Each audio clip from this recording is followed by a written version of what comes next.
What's up, everyone? Today I'll be mirroring a video from my friend's channel. His name is Alf Benny, and that's his channel name. He's currently working on a series of videos about the Twilight Zone. He's going through every single episode and reviewing them. I believe he has 9 videos out so far. I myself always loved the Twilight Zone, so when he started this, I was very pleased and happy to know he was doing it. And finally, we got together and collabed on one. So right now, you'll be watching the 8th episode of the series, Time Enough at Last. I know I said he had 9 videos out already, and I'm pretty sure the pilot episode of the Twilight Zone was not part of the first season, so that's why there's 9 and this is episode 8. So I hope you guys enjoy it, and go over to Alf's channel, watch the video on there too to give it a view also there, and not just on my mirror. And give Alf a sub also so you can continue watching the series and any other videos he puts out. And, you know, Patreon him, Super Chat, and all that good shit. In fact, Patreon me too. I never asked you guys to do that. All kidding aside, guys, hope you enjoy.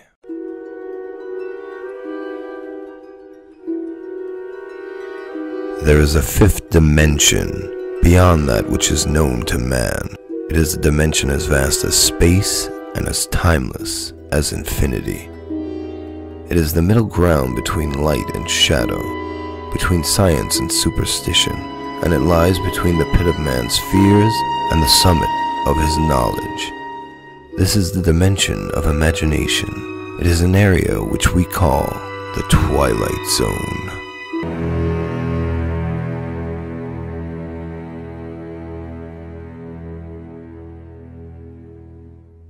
Hey guys, Alf here. Welcome back to Analyzing the Twilight Zone. We're on Season 1, Episode 8, Time Enough at Last. This one is directed by John Bram, the teleplay was by Rod Serling, and it's based on Time Enough at Last by Lynn Venable. This is the first episode of the Twilight Zone based on another story. Most of these episodes are written by Rod Serling so far, but this is actually, Rod Serling wrote the script, which at the time they called teleplays, but he wrote it based on, it was an adaptation of the Lynn Venable story. So let me go straight into the story. The story starts at a bank, and we see a bank teller with really thick glasses. He's basically a nerd, bookworm, whatever you want to call it. Very timid dude named Henry Bemis, played by Burgess Meredith, my favorite Twilight Zone actor, and is in 4 episodes and narrated the Twilight Zone movie. And a lot of people remember him as Penguin from the old Batman show. What else was he in? Clash of the Titans. He was in a lot of stuff, but I think people in my generation mostly remember him as Mickey from the Rocky movies. But yeah, you basically get that how obsessed he is with reading by him at his job, and a lady comes up to the teller window and, you know, basically cashing a check and pulling out some money. He starts talking. He has the book open on his lap, and he's looking down while counting the money, reading basically. And he looks up, and, you know, the lady kind of says something to him, like, are you paying, you know, you're not giving me enough money. He's like, oh, and, you know, starts counting more money. But then he starts saying, oh, have you read David Copperfield? You know, she's like, no. And he starts going into what the story is, talking and talking. And she's like, oh, and then she grabs her money, counts it. It's right. And she walks away. While he's looking down, he looks up, realizes she's gone. And he's like, oh. So then he puts up the little next window, please sign in front of his teller window, even though he's not on his break. You know, he's just kind of just doesn't want to be disturbed while he's reading, so he goes back to reading. And his boss comes up behind him, gets his attention, and tells him, hey, I need to talk to you in my office.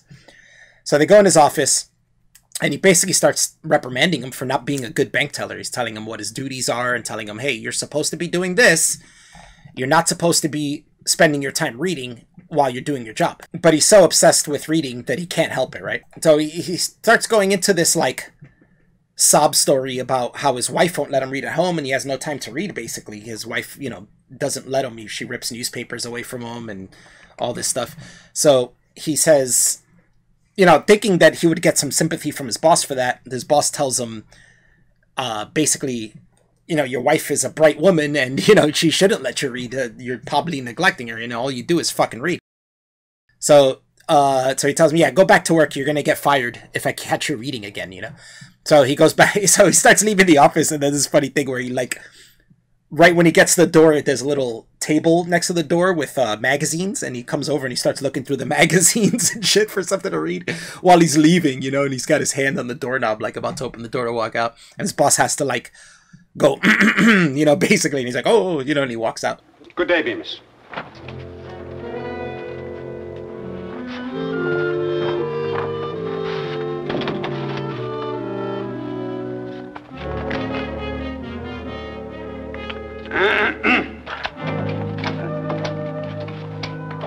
Then they show him at home, and you see his wife. His wife's a real bitch. She's really angry. He's reading a newspaper. She's like ripping it out of his hands, telling him, you know, I won't have any husband of mine, or I won't have a husband of mine sacrificing the art of conversation. And he starts laughing, and she's like, what are you laughing at? And I really like this. I kind of like this joke. It's funny. It's charming. And he's like, it's just that you said I won't have a husband of mine. He's like, how many husbands do you have? You only have me. You know, like that makes me laugh. And but yeah, she didn't like that. She don't like that joke. She's kind of pissed off at him all the time, I guess. I don't know they don't show what the relationship was like before. Maybe it kept getting worse, and now just basically neglects her. So she just treats him like shit because she's always neglected. All he does is read books, and they don't have conversations anymore or anything. But she reminds him that they're going out to dinner with some friends. He's like, all right, I'll be ready. And, you know, it skips to when he gets ready, and we realize that he has books hidden in the house so that he can read, basically, because his wife won't let him read. So he goes under, like, a seat cushion and pulls out a book, and he puts it in the inside pocket of his jacket that he's going out to dinner with. And his wife comes in. She's like, you ready? He's like, yeah, and they're about to walk out. And then he goes, and then she stops him and says, what's this? And pulls the book out from his inside pocket. And it's a book of poetry. And he's like, oh, how did that get there? You know, trying to kind of just playing it off and shit. And she says, you know what? Why don't we sit down and you read me some of these poems? And he's like, really? And he gets all excited, and he's talking about how wonderful the poetry is in it, such beautiful words and this and that.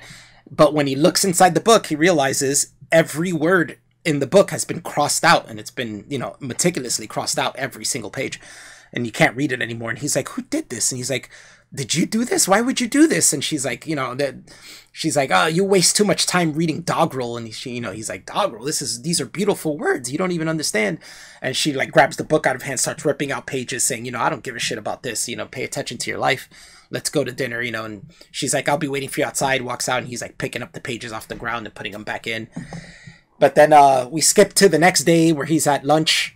He's on a lunch break and at his job, and he goes down to the bank vault, and he brings a newspaper and a book with him and a stopwatch, right? And he sits down on the ground in the vault, starts reading the newspaper with the book and the stopwatch on the ground. And they do this cool effect where the book just pops open and the pages go flipping, and the glass on his stopwatch just shatters. And then everything rumbles, you know, and he's getting jostled around. I think he kind of passes out. Then he wakes up, and he goes to open the vault door and realizes that everything's gone, everything's destroyed. And the newspaper he was reading was talking about the H-bombs causing total destruction. And so, you know, we're led to believe that's basically what happened. The H-bomb landed and total destruction has occurred. So, yeah, when he's still in the bank by the vault, and he goes out and he hears a voice, and he goes to check it out. And it's like a recording his boss was making for a speech playing on his tape recorder. And, yeah, and he sees the arm holding the tape recorder coming out of rubble. You know, basically, his boss is dead. Everybody's dead, basically, and everything's gone. And he leaves the bank, you know, he looks around, there's total destruction. It looks kind of cool the way they set it up, but, you know, like, there's just chunks of buildings around, and everything's scattered about. So we go through this little montage of him finding food, finding water, figuring, you know, trying to do things, and he finds a car, it doesn't turn on. He finds a couch, he passes out for a while, and, you know, wakes up and at this point, he starts flipping out about the solitude. He's yelling for his wife, like, where is she? You know, anybody, you know, he's just yelling and trying to look for somebody to talk to or do something, and starts contemplating how the solitude would drive him nuts. And he's like, if only I had a way of occupying my mind, you know, I'm going to go crazy like this. So he finds a gun shop, and he finds a gun. You know, it's a complete destruction, but the guns are scattered around. So he finds one. And he sits down and he starts talking about, well, I guess, you know, there's nothing else to do. I'm going to have to kill myself. And he puts the gun up to his head. But then he realizes that he sees a sign that says public library on a pillar on the ground. And he's like, oh, shit, the library's right around here. And he looks over and sees the library, and he goes over to it, and there's books everywhere. And a lot of the books are still intact. And he's like, oh, my God. So basically his dream came true. Now he's got all the books he wants, all the time to read them, no disapproving tongue cluckers, like Rod Serling said, which we found, me and Billy Bong found hilarious.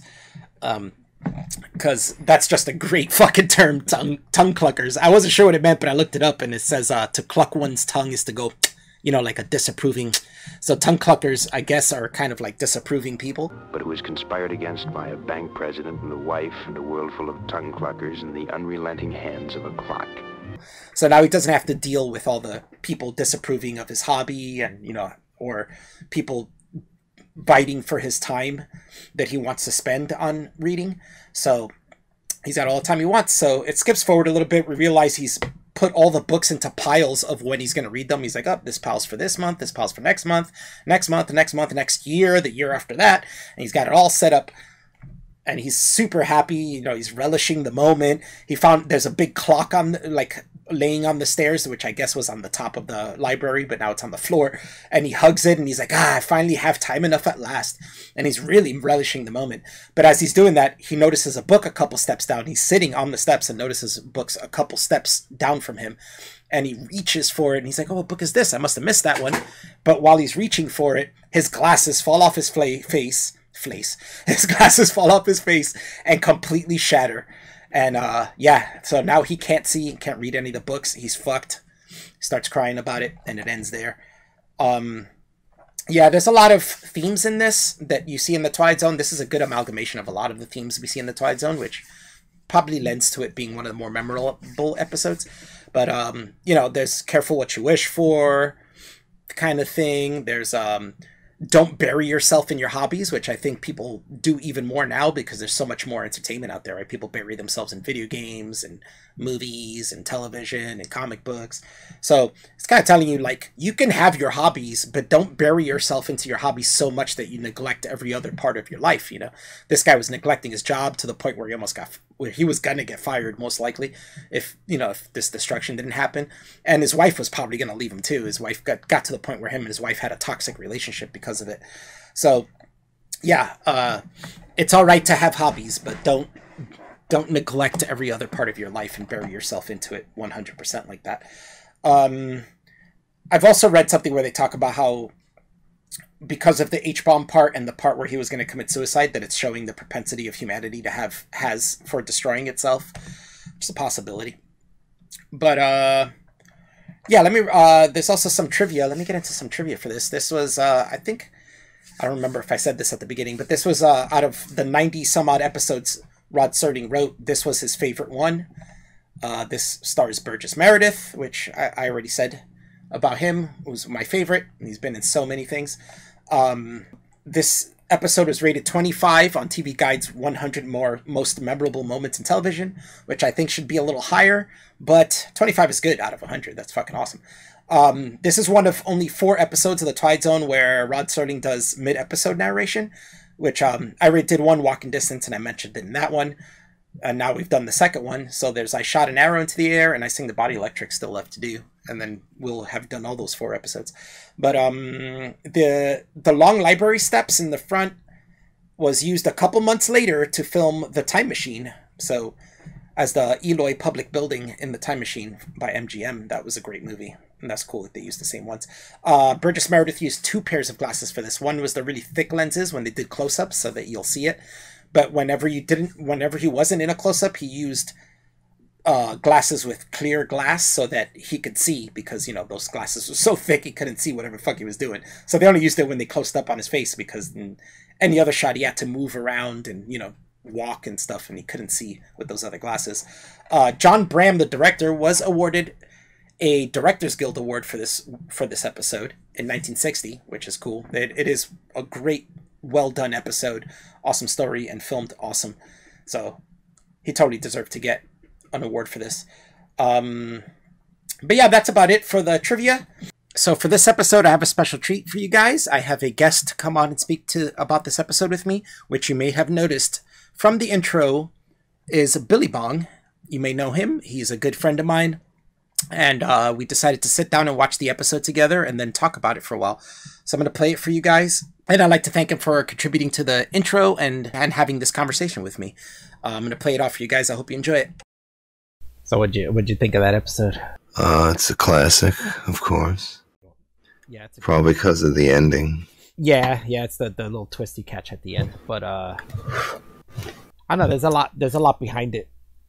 And like things we heard before, like Rod Serling tends to do the same messages over and over again. You got like the message of solitude, right? Like in the first episode of Twilight Zone, the one with the guy where there's nobody in the town. Mm-hmm. Yeah, it's kind of like that one, right? Where it's about like loneliness drives you crazy. Yeah, well, I think the two main messages, or whatever, what's the word I'm looking for? So say don't nerd out too much. The moral of the story, I guess, is, don't take time for granted and be careful what you wish for. Yeah. Be careful what you wish for is a big one. You get that a lot in the Twilight Zone. And this one's a funny one for that. But he didn't even realize it till the very end, right? Because that's when he sees the books. And he's like, oh shit. So he didn't even realize that he got what he wished for, Got plucked from him instantly.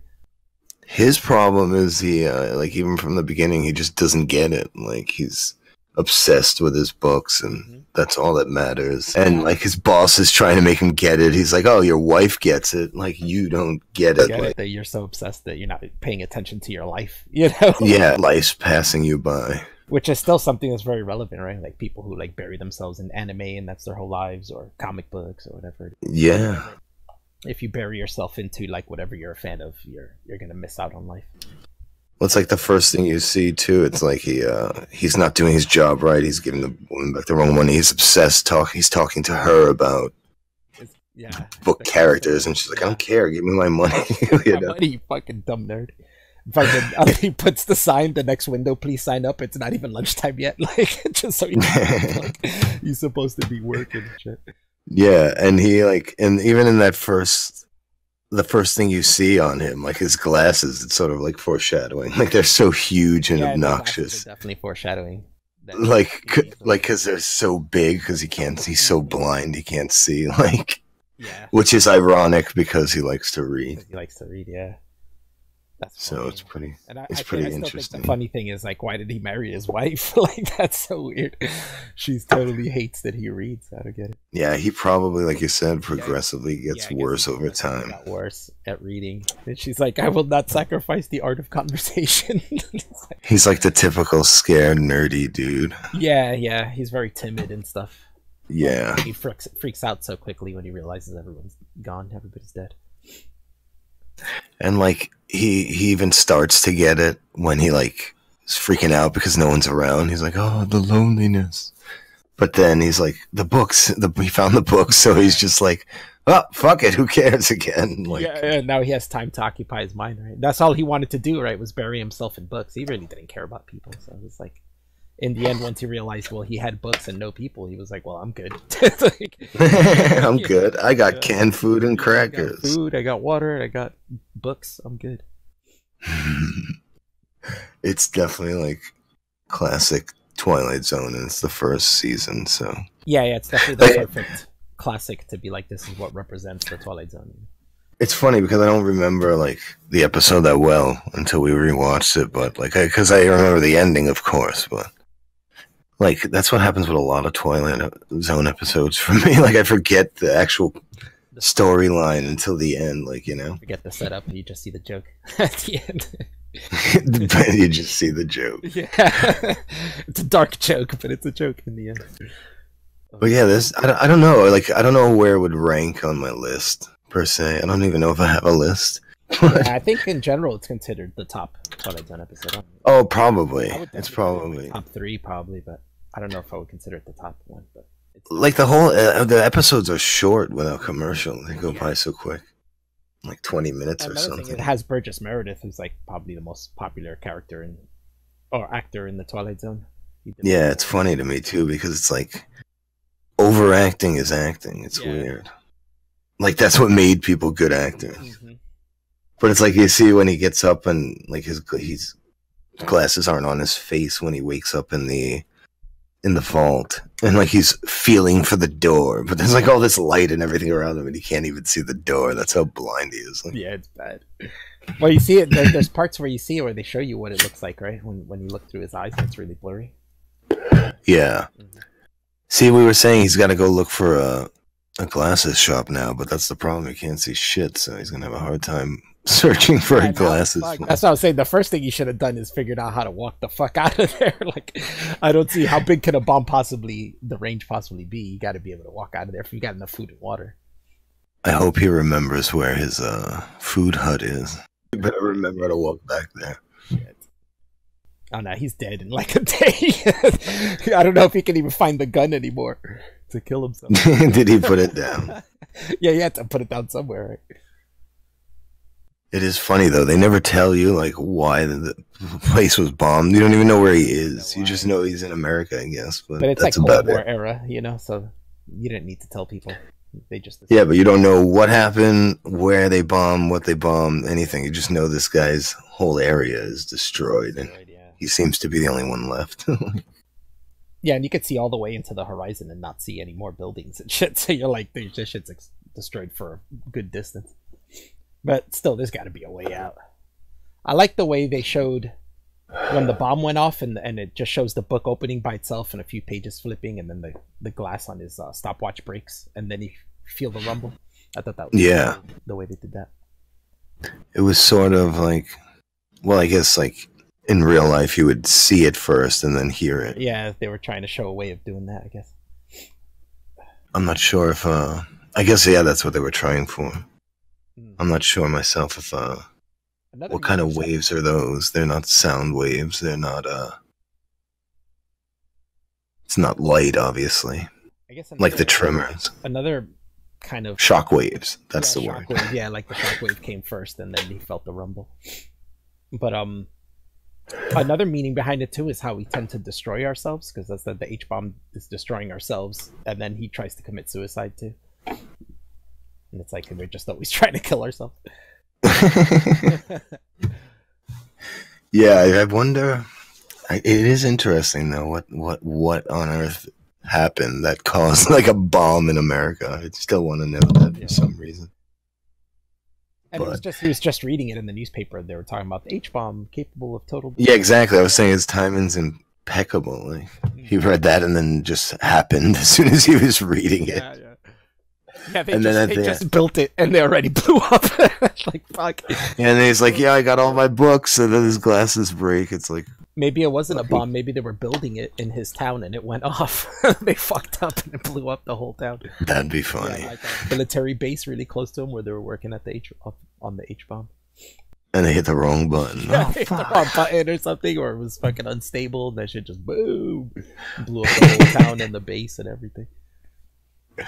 Do you how many other sorry, you might have to cut that out. God, I do believe that's all, folks. Fuck. But how many episodes is he in? You're not sure exactly. I think 4 or 5. Yeah, I can remember the other one that's very similar. Well, it wasn't very similar, but it was like a fascist, the fascist regime one. Obsolete Man, that one was good. I like that one. It was sort of, it's like, post-apocalyptic, even though it's not apocalyptic. There's one where he plays like some homeless dude that goes in bars and tries to tell these like grand stories, and then but he can't win on anything. He's this weak old hobo man, and then these aliens give him like superhuman strength, so he starts showing that talent off and shit. It's funny. Yeah, for anyone who doesn't know who he is, he's Mickey from Rocky, Penguin in the old Batman show. Yes. And, what else was he in? Yeah, he's Clash of the Titans too. Remember that? He was very well-renowned actor, and he did a really nerdy doofus guy on this one. Yeah, it was great. Another thing I really like about this episode, where we're talking about how it represents Twilight Zone. A lot of Twilight Zone to me is very two things: very fable-like, and very like watching a play, kind of, right, like on a stage. And this one kind of has that presence to me, like a play or fable. Is that because of the background? Yeah, maybe because of the background, the way he acts. Backdrops. Like you were saying earlier, does a little bit of overacting. That's kind of like what plays are like. Yes, and like monologuing and shit out loud, and A lot of episodes are like that because a lot of episodes is like a guy alone. Like, no, like there's a couple, at least 3 or 4 of them at least. Yeah, a lot of monologues and shit like that. That's what gives me the idea of like it feeling like a stage, right? Like you're watching this as a play. Anything else you like to say about it? I think we said about it. It's my favorite episode, and I want to thank God. All that good stuff. Nah, I want to thank my mom and I want to thank my mom for putting me on to the Twilight Zone, son. I did used to watch it with my dad, so I guess I can say my dad put me on to it. Well, yeah, no, my mother and father used to love it, so they would, you know, New Year's Eve they had the marathons. They still do. Yeah. A lot of us grew up watching it because they would, you know, in our generation we just had regular TV, and even cable didn't have that many channels yet, right? Like, so it was like we didn't have lots of syndicated and television. So we would watch a lot of syndicated television, a lot of reruns from back in the day. I Love Lucy and Twilight Zone. Yeah, all that stuff would be on during the day. Thanks, Billy, for guesting on this. Thanks for having me.